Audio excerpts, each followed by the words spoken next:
Hello. नमस्कार दोस्तों, स्वागत है आप सभी का। मैं अमित कुमार आप सभी का बहुत बहुत स्वागत करता हूं। यहां पर स्क्रीन पर आप क्वेश्चंस को देखने का प्रयास करेंगे कि आखिर किस प्रकार के आज के सेशन में हम यहां पर आपके लिए प्रश्नों को डिस्कस करने का प्रयास करने वाले हैं।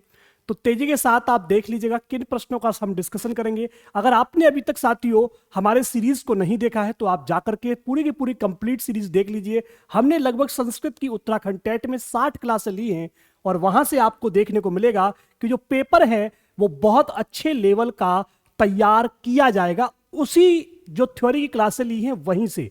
ठीक है, तो ये हमारा वो पेपर है जिसके बारे में मैं आपके साथ डिस्कस करने का प्रयास करूंगा।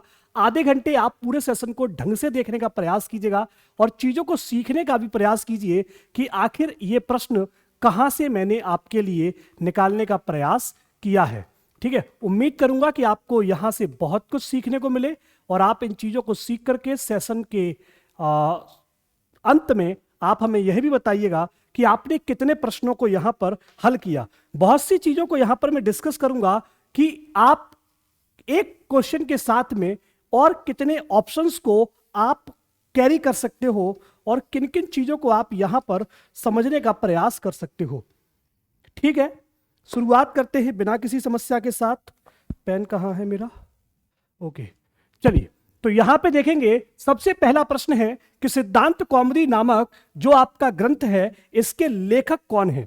अगर आपसे सिद्धांत कौमुदी के लेखक पूछे जाएं आपका जवाब आएगा भट्टोजी दीक्षित।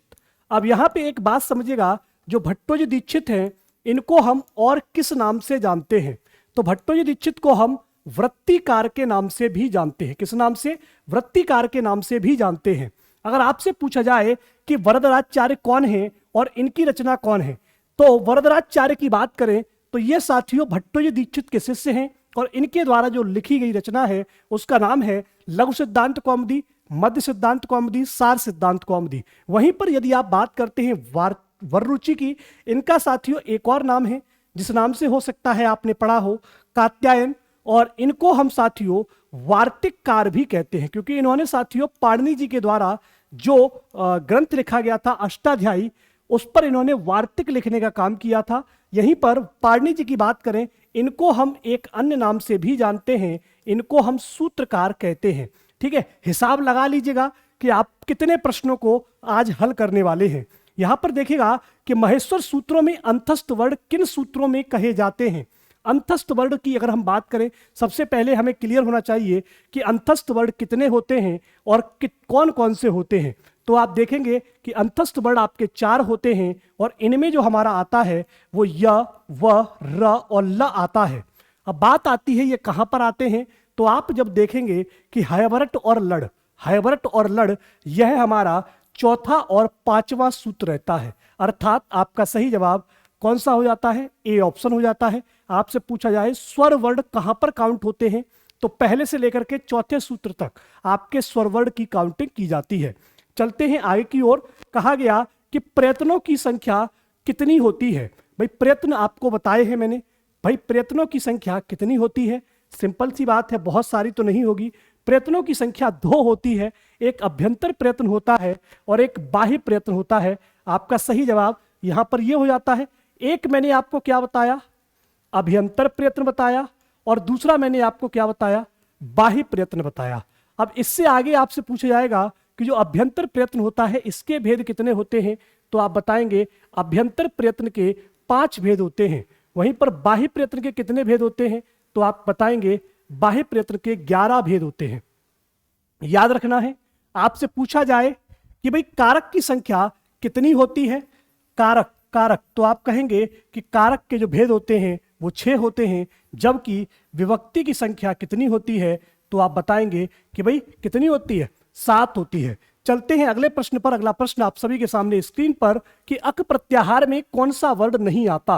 आप सभी ने पढ़ा है कि अ, ई, उ, ऋ और फिर आपका लृ, ये वर्ण आपके किस में आते हैं? अक प्रत्याहार में आते हैं। तो ये जो आप देख पा रहे हैं क, यह हमारा अक प्रत्याहार में नहीं आता है। आपसे पूछा जाए अक प्रत्याहार में कितने वर्ण आते हैं, तो आप बताएंगे 5 आते हैं। अक प्रत्याहार को किस नाम से जानते हैं? ह्रस्व स्वर के नाम से जानते हैं, लृजु स्वर के नाम से जानते हैं, मूल स्वर के नाम से भी हम इसको जानते हैं। चलते हैं जी अगले प्रश्न पर। कहा गया कि र वर्ण का उच्चार स्थान क्या होता है। अब वही चीज मैंने सबसे पहले आपको पढ़ाया है, कंठ, रिवाइज करेंगे। क्या? अकुह विसर्जन नाम कंठा, ऋतुर रसा नाम मूर्धा। मतलब रिरी का उच्चार स्थान, टवर्ग का उच्चार स्थान, रवर्ण का उच्चार स्थान और षटकोण वाले स का उच्चार स्थान आपका मूर्धा होता है। वहीं पर कंठ की बात करें तो अ का उच्चार स्थान, कवर्ग का उच्चार स्थान, हवर्ण का उच्चार स्थान और विसर्ग का उच्चार स्थान कंठ होता है।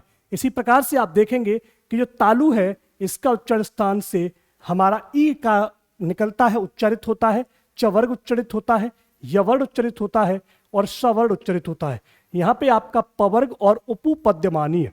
ठीक है, तो इस बात का आपको यहाँ पर विशेष तौर पर याद रखना है।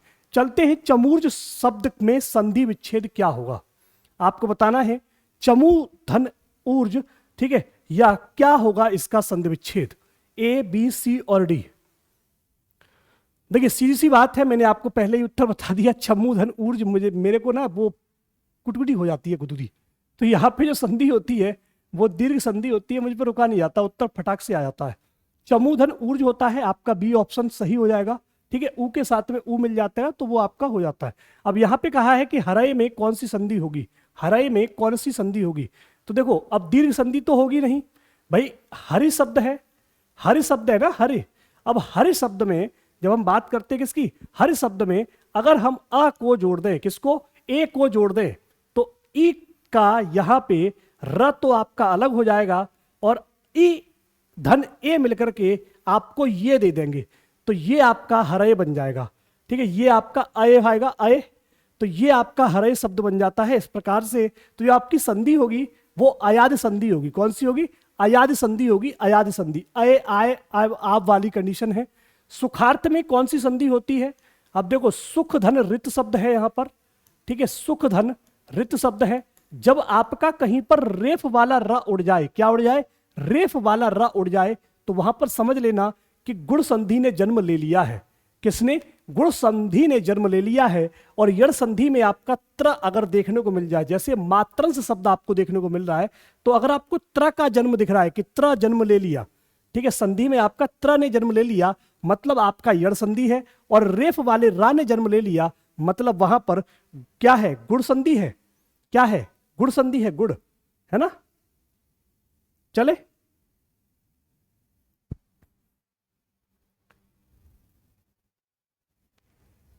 आगे चलते हैं। कहा है कि भूतपूर्व में समास बताइए। भूतपूर्व में आपका कौन सा समास होगा, कहा गया केवल समास होगा, अव्ययीभाव समास होगा, कर्मधारय समास होगा, द्विगु समास होगा। द्विगु समास कब होता है, जब संख्यावाची शब्द हो। कर्मधारय कब होता है, जब उपमेय और उपमा की तुलना की जाए या विशेषण विशेषता बताने का प्रयास करे, किसी की भाई विशेष की विशेषता बताने का विशेषण प्रयास करे, वो हो नहीं रहा है। तो यहाँ पे जो आपका समास होगा वो कौन सा होगा भाई, वो आपका अव्ययीभाव समास होगा। क्या होगा, गड़बड़ कैसा हो रहा है, अव्ययीभाव समास नहीं होगा। क्या होगा वहां पर आपका जो समास होगा वो आपका समास होगा जी केवल समास। अव्ययीभाव समास भी नहीं होगा, कर्मधारय भी नहीं होगा और आपका द्विगु समास भी नहीं होगा। ठीक है, चलते हैं आगे की ओर। अव्ययीभाव समास में कितने अर्थों में प्रयुक्त होता है, अगर आपने समास की क्लास ली है वहां पर मैंने आपको सबसे पहले बताया था कि समास के अंदर हम 16 अर्थों का प्रयोग करते हैं, वो भी किसमें, अव्ययीभाव समास में आपको 16 अर्थों के प्रयोग बताए थे। लाइन लिखाई भी थी कि लिख लेना इसको। तो 16 अर्थों में सीधा प्रश्न पूछा है कि अव्ययीभाव समास में कितने अर्थ होते हैं, तो आप बता पाएंगे। आपसे पूछा है कि पितरऊ में कौन सा समास होता है, तो आप देखेंगे इतरेतर द्वंद्व होता है, समाहार द्वंद्व होता है, एक शेष द्वंद्व होता है और सभी होते हैं। देखो अब पितरऊ, भाई पितरऊ जो शब्द है वो माता और पिता दोनों के मेल से मिलकर बना है। जब दोनों के मेल से मिलकर बना है तो वहां पर जो एक ही शेष बचा है, जब एक ही शेष बचा है मतलब एक शेष द्वंद्व हो जाएगा। क्या होगा, एक शेष द्वंद्व हो जाएगा।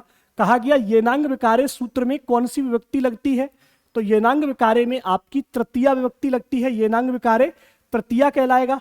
आगे है कि द्विकर्मक धातुओं में संख्या कितनी होती है, कई बार याद कराया है आपको कि दोह यच पच दंड रुद्र प्रच चिबरु सास जी मथ मुस नीहरी कृषव। अर्थात यहाँ पे जो आपका सही जवाब होगा वो आपका 16 हो जाएगा। ठीक है, कि द्विकर्मक धातुओं की संख्या कितनी है, 16 है। आपसे कहा गया कि बताइए अनुक्त कर्ता में कौन सी विभक्ति होती है। देखो, एक होता है उक्त कर्ता, उक्त कर्ता क्या होता है और अनुक्त कर्ता क्या होता है, दोनों ही चीजों को समझने का प्रयास करते हैं। ठीक है, तो उक्त कर्ता जो होता है ना, उक्त कर्ता वो अपने आप में प्रधान कर्ता होता है। उक्त कर्ता जो होता है ये क्या होता है भाई, प्रधान कर्ता कहलाता है। समझने का प्रयास कीजिए, मैं आपको बहुत शॉर्ट में समझा रहा हूं। ऐसे ही आपसे जब उक्त कर्ता जो होगा, जब प्रधान होगा और जब प्रधान कर्ता होगा, इसका मतलब प्रथमा विभक्ति लगेगी। ठीक है, जहां पर आपका अनुक्त कर्ता हो जाए, कर्ता क्या हो जाए, अनुक्त हो जाए। जब अनुक्त कर्ता हो गया अर्थात क्या हुआ, वहां पर प्रधानता किसी और की है, तो जो कर्ता होगा वो आपका तृतीया विभक्ति का होगा। ठीक है, आपने कहा ठीक है। अगर हमारा सर उक्त कर्म आ जाए, आपको बहुत शॉर्ट में बता रहा हूं, अगर हमसे उक्त कर्म पूछ ले तो आप सीधा सा जवाब दोगे कि जो उक्त कर्म होता है ना, उसमें हमारी पहला विभक्ति का प्रयोग होता है।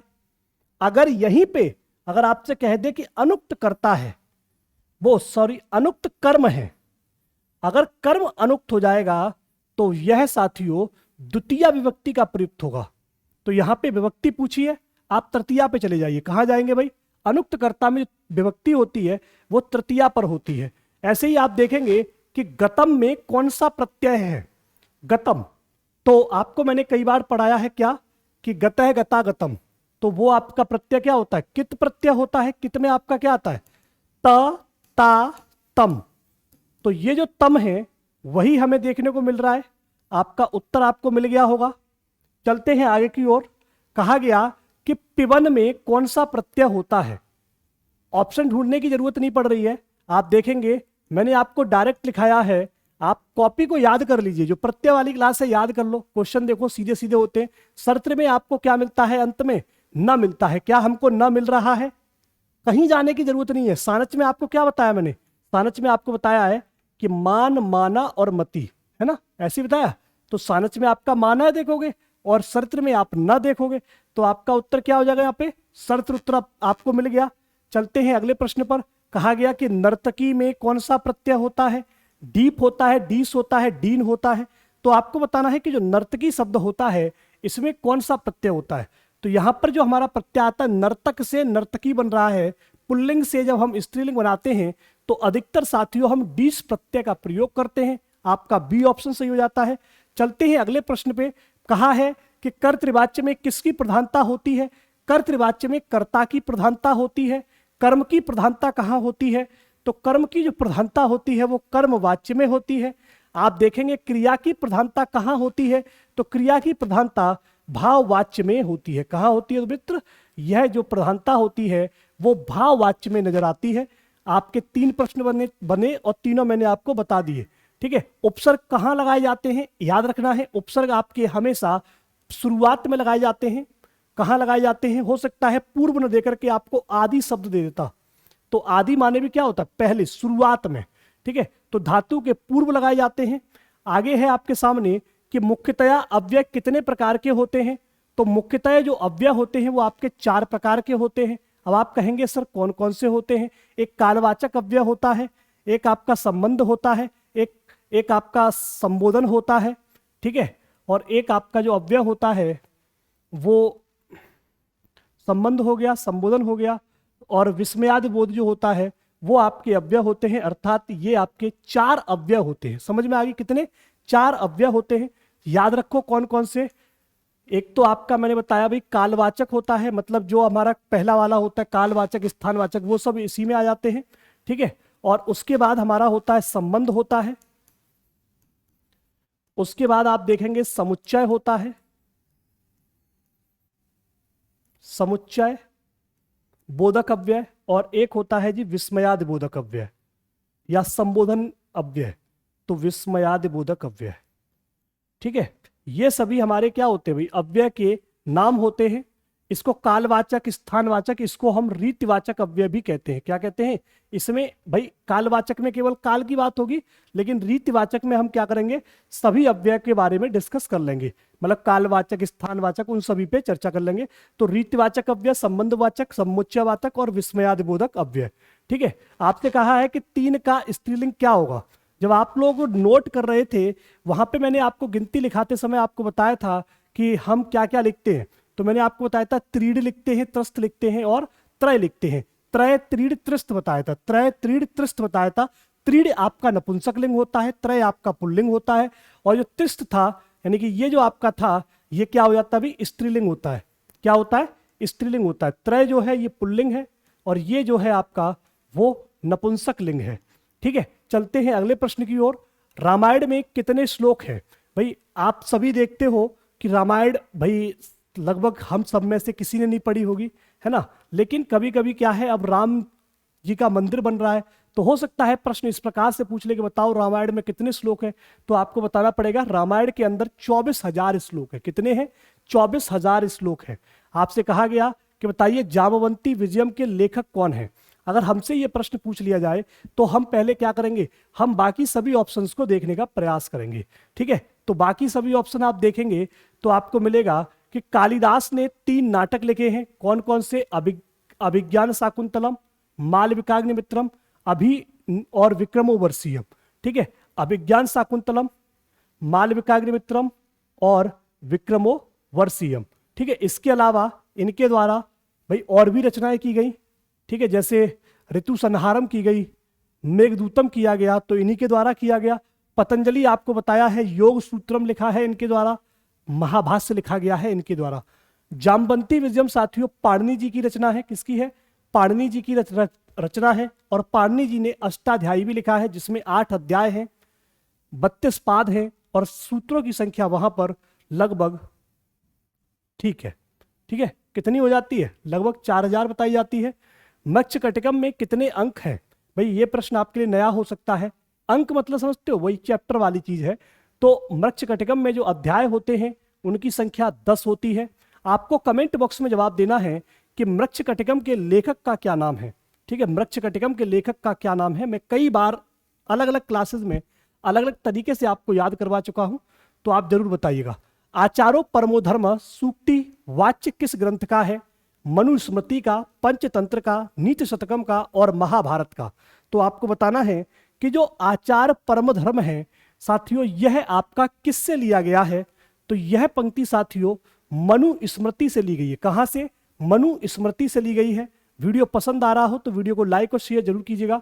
विजाति पद का चयन कीजिए। शशका होगा, कृष्णसार होगा, रासवा होगा और वायस होगा।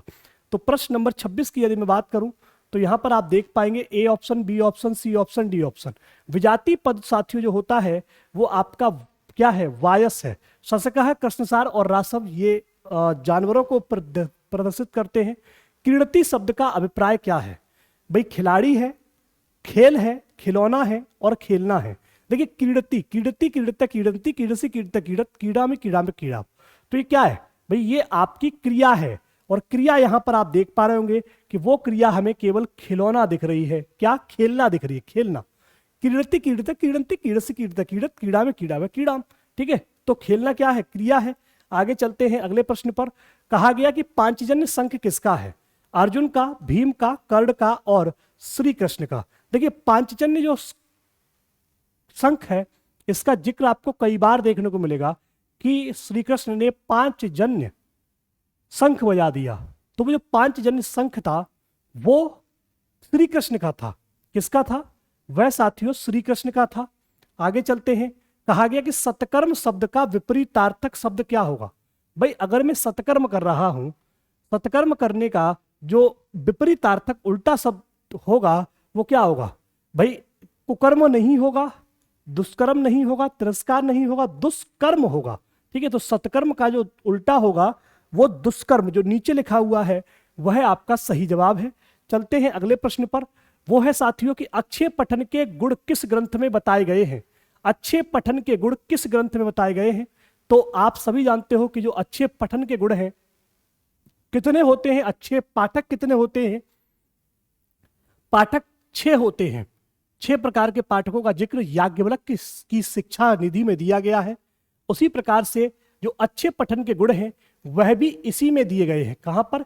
याज्ञवल्क्य जी के द्वारा जो रचित रचना है उसमें लिखे हैं। देखिए अभी आप लोगों को, बहुत से लोगों को कंफ्यूजन होता होगा कि पता नहीं अभी हमको सर कितने क्वेश्चंस और कराएंगे, क्या कराएंगे। ठीक है, तो मैं आपको दिखा दूं, यहां पर मैं पहले से प्रिपरेशन करके रखा हुआ हूं। आप में से किसी को भी ये डाउट करने की जरूरत नहीं है कि पता नहीं कल क्लास होगी कि नहीं होगी, कल क्लास होगी कि नहीं होगी। देखो आप जितने क्वेश्चन कर नहीं पाओगे उतने क्वेश्चन मैं आपको यहां पर दिखा सकता हूं स्क्रीन पर। आप देखते रहिए, क्वेश्चन खत्म नहीं होने वाले। मैं अगर यहां से कर रहा हूं ना, तो ये इसलिए आपको बता रहा हूं कि आपको जो टाइम बताया जाए उन पर आप क्लासेस लेते रहिए, पढ़ते रहिए, मस्त रहिए, घर पर रहिए, स्वस्थ रहिए। ये सभी जो प्रैक्टिस सेट है वो आपको करा दिए जाएंगे जिससे कि आप अच्छा स्कोर कर सको। Thank you to all. पढ़ते रहें, मस्त रहें, घर पर रहें, स्वस्थ रहें।